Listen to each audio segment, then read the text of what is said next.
Alright, so I wanted to show you guys how to do a weight and balance sheet for ATP specifically because the way you'll come and find the information might be a little different for each school, but they lay it out really nicely all online. And they give you like the annual inspection, VOR, your times, all of the information that you need for it, and they also give you all of the pictures. So like the compass deviation card, you need to verify that. Then that the POH is there, the registration, basically everything that's saying you're clear to fly. So we're gonna go into it and I'm gonna show you guys everything. So it's gonna be a bit of a longer video, but all right. So first off, we need to check that we have the airworthiness certificate. When we saw in there, the airworthiness certificate is in here. I'm not gonna blow it up, but it's right there. Next, we need a registration. And the registration, when we scroll up over here, it is right there. Then we need to find the weight imbalance that's in the plane. The external data plate is on the outside of the plane, and you can view that by looking at this or that picture, and it'll show you there. And then lastly, the compass deviation card, and we already looked at that. Then our next area we have to do is the offset. And so the way we'll do this is over here, they give us our off-on numbers and our total AC time. So we'll just take our total AC time at next, which was 873.9, minus the hour due off on 868.7, and that equaled our offset of 5.2. And when we look on here, we'll see that our offset is 5.2. And then our next area is the inspections. So that's where we're basically just going to write down, as you can see here, the most recent, next due, most recent, next due for that. And all of that information is right here. And it's going to be pulled up every single time the same way for each flight.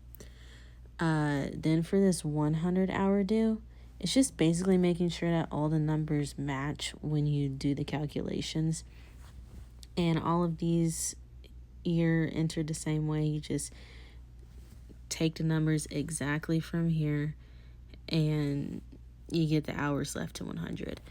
Now, the next part you have to do is the airworthiness directives. That's just looking to see what things that happen on the aircraft that got taken care of. So the way you'll find that is under the aircraft maintenance record receipt excerpts. We'll click this that's called airworthiness inspection summary.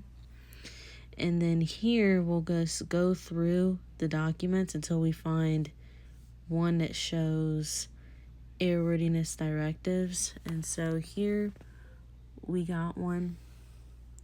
It was on 2018-02-04 aerospace welding muffler inspection. And then you see if it was complied, and it was complied. So that's good. And then there was one more, and it was done on 93-05-06. And I'll show you this, so you know what to do with that.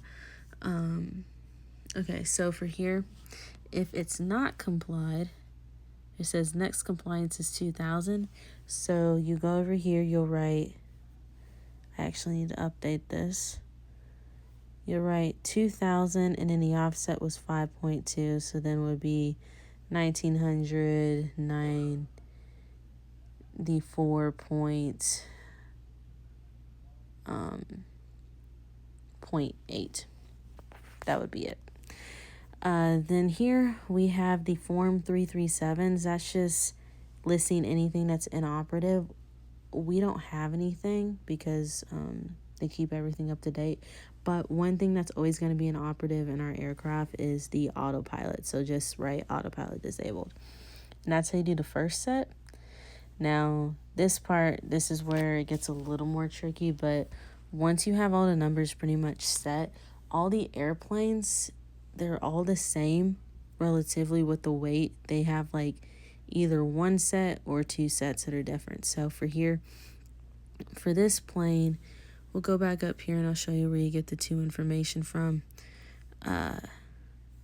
Our basic empty weight is 1,701.7 and our moment is 69,832.9. So we put that into here for our basic empty weight and our moment, and you divide the moment by the weight to get the arm, which is 42. And how you get all of this information, the front, rear, baggage, the arm, I'm going to show you guys. We're going to go to ForeFlight. Going to go to Documents. And then I have it already selected. You'll do the Cessna 172S model, and you'll click Arms, and then right here it shows you 37, 73.95, and that's where you get all the arms for the weight and balance. So the front pilots, that's you and the instructor, and so our total weight is 390. Rear passengers is always going to be 20. Baggage is always going to be 10. So that part always stays the same. These arms will never change except for the top possibly, but these three arms never change. So you just do all that. You add all these moments together to get that number right there. The zero fuel is 2,121.1. That number doesn't change. Well, no, it doesn't. It does depending on how much you weigh. But you add all these together and you get your zero fuel. Usable fuel does not change. Taxi fuel does not change. And fuel burn does not change. My instructor said to use 12 as the taxi fuel and the usable fuel as well as the fuel burn. The landing weight, and so you'll get the zero fuel weight, the ramp weight, and the landing weight just by adding usable fuel, then minusing the fuel, then minusing the fuel burn. And the same thing down here. Once you get all this, it's 868. Once you 318 times 48, 15,264. Add those two numbers together, you get that, and it goes on from there. And again, you get the arm by dividing the moment by the weight. And that's how I got all these numbers. Now for here, the performance density altitude and maneuvering speed.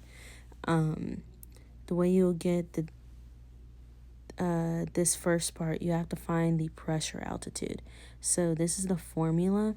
It'll be 29.92. Then this number will be variable depending on what the pressure altitude, whatever you call that number. The way you're able to get your altimeter and your Celsius is you go to the daily, and that's where you'll get the altimeter here as well as the temperature in Celsius. You do 29.92 minus the altimeter and that. 23. It's changed a little bit, but you'll put your altimeter here, multiply it together. This is your field elevation. Our field elevation is 70, and then it'll equal 50. For here, the density altitude, 31. That's our density, and it'll change also. 15 will stay the same, 120 will stay the same, and that's how you get the density altitude. And then you'll put it up here to get your maneuvering speed and takeoff and landing. It's 105 times 2,427.1. That is the takeoff weight and landing weight. You'll just takeoff weight, landing weight, and then 2,550 is the max GTW weight, and you'll get those numbers. And then here, you just find that under ForeFlight. And that's it.